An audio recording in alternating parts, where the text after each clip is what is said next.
प्रस्तावना कौशल, introduction skill.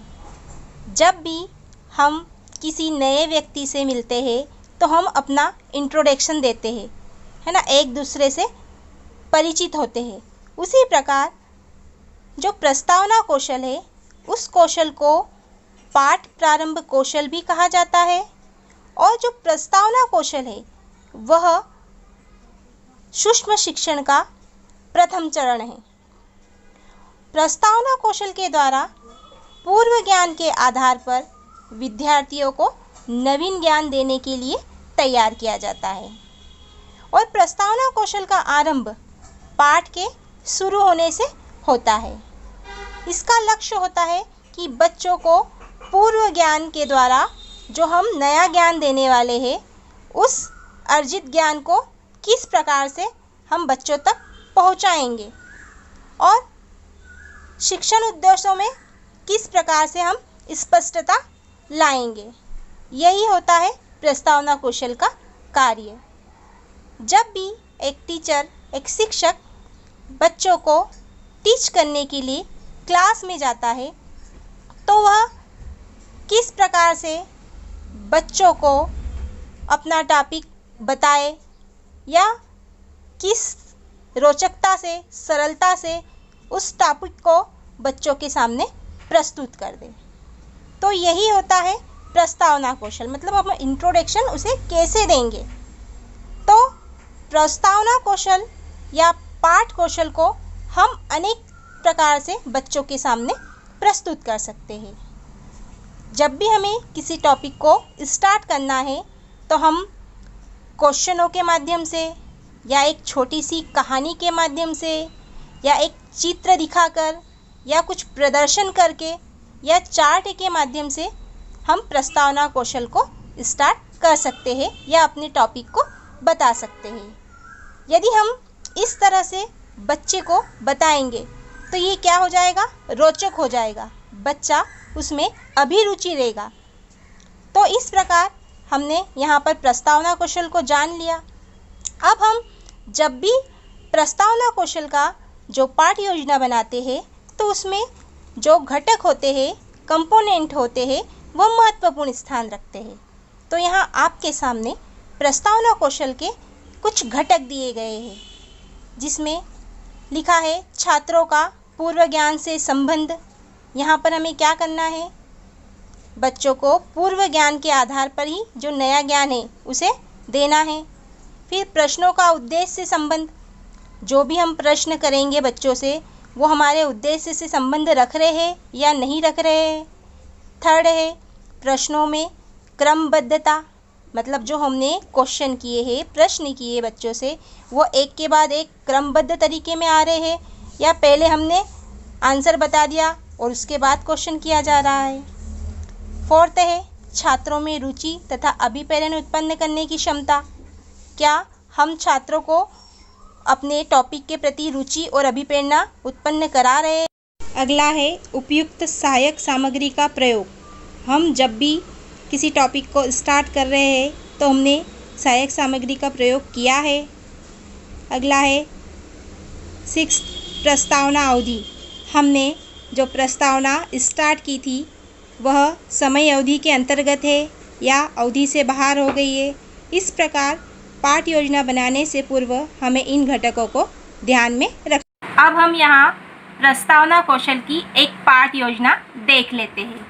तो जब भी हम पाठ योजना बनाते हैं तो जो ये सामान्य सी जानकारी है इसे बोर्ड पर फिल करते हैं।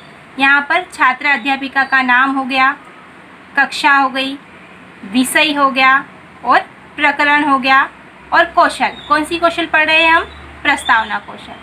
और इस साइड दिनांक, जो भी दिनांक है वो लिख देंगे, कालांश मीन्स कौन सा लेक्चर चल रहा है, और अवधि, जो सूक्ष्म पाठ योजना होती है उसकी अवधि होती है 5 से 10 मिनट के अंदर। अब यहाँ पर हमने एक टॉपिक ले लिया, आप अपने सब्जेक्ट के वाइज कोई सा भी एक टॉपिक ले सकते हो, हिंदी, सोशल, साइंस, मैथ्स, आप जिस भी सब्जेक्ट के हो उससे संबंधित एक टॉपिक ले लेना। यहाँ पर अभी मैं हिंदी या सोशल, आप इस टॉपिक को दोनों में से कोई सा भी समझ सकते हो। अब यहाँ जो मैंने प्रकरण लिखा है इस प्रकरण को हमें पहले फिल नहीं करना है। जब हम बच्चों से प्रस्तावना क्वेश्चन करेंगे और उसके बाद लास्ट में जो क्वेश्चन बचेगा और वहीं से हमारा प्रकरण यहाँ निकल कर आएगा, उसके बाद हमें बोर्ड पर उस प्रकरण को लिखना होता है।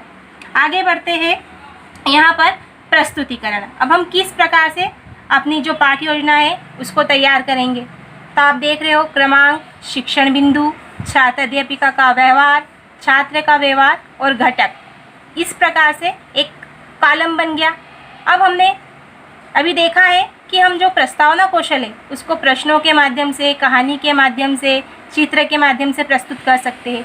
तो यहाँ पर मैंने प्रश्नों के माध्यम से इस पाठ्य योजना को तैयार की है। आपको यहाँ पर 4 से 5 प्रश्न तैयार करना है।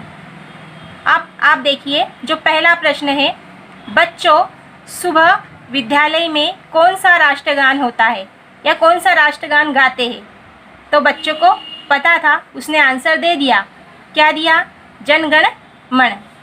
अब उसी से क्रमबद्धता रखते हुए आगे का क्वेश्चन करेंगे कि हमारा राष्ट्रीय गीत कौन सा है।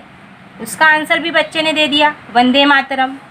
फिर आगे बढ़े, थर्ड क्वेश्चन, हमारा राष्ट्रीय पशु कौन है। फिर वापस से बच्चे ने आंसर दे दिया कि बाघ हमारा राष्ट्रीय पशु है। फिर आगे बढ़े हम और अगला क्वेश्चन किया कि हमारा राष्ट्रीय पक्षी कौन है। इसका आंसर भी बच्चे ने दे दिया, मोर। अब नेक्स्ट जो क्वेश्चन है हमारा वह है, हमारे राष्ट्रीय पर्व कौन से है और इन सभी को क्या कहते हैं। अभी हमने बच्चे से क्या पूछा कि अब राष्ट्रीय पर्व को बताओ और जितने भी हमने क्वेश्चन किए इन सबको क्या कहते हैं। अब बच्चा छोटी क्लास का है, उसके लिए जो भी टॉपिक है वह नया है, तो यहाँ पर क्या हो रहा है, बच्चा निरुत्तर हो गया है, उसको उत्तर नहीं आ रहा है, यहाँ पर समस्या आ गई है। तो अब इस समस्या का हल हमें करना है। तो हम अंत में कह देंगे कि बच्चों आज हम भारत के राष्ट्रीय प्रतीकों पर्व के बारे में अध्ययन करेंगे। यहाँ क्या हुआ, जो हमारा प्रकरण था, जो हमारा टॉपिक था, वो निकल कर बाहर आ गया। तो इस प्रकार जो ये टॉपिक है इसे उठाकर अब हम कहाँ पर, जहाँ प्रकरण लिखा है वहाँ पर हम लिख देंगे कि आज हम राष्ट्रीय प्रतीक और पर्व के बारे में चर्चा करेंगे। तो बस ये हो गया इंट्रोडक्शन। हमने बच्चों को जो भी टॉपिक समझाना है उसका इंट्रोडक्शन दे दिया। अब हम जब ये पाठ्य योजना बना लेते हैं उसके बाद हमें एक निरीक्षण तालिका तैयार करनी होती है। निरीक्षण तालिका घटकों के माध्यम से तैयार होती है। यहाँ पर हमने जितने भी घटक थे, जो हमारे 6 घटक थे, वो सारे घटक लिख दिए। अब हमें टैली करना है।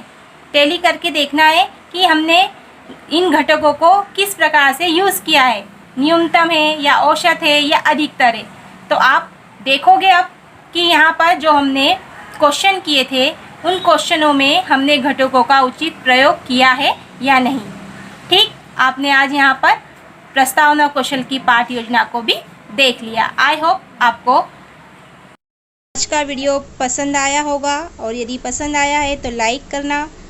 नेक्स्ट अगली कौशल हम श्यामपट्ट कौशल को समझेंगे, तो वीडियो में आगे बने रहिए और एक एक करके कौशलों को सीखते जाइए।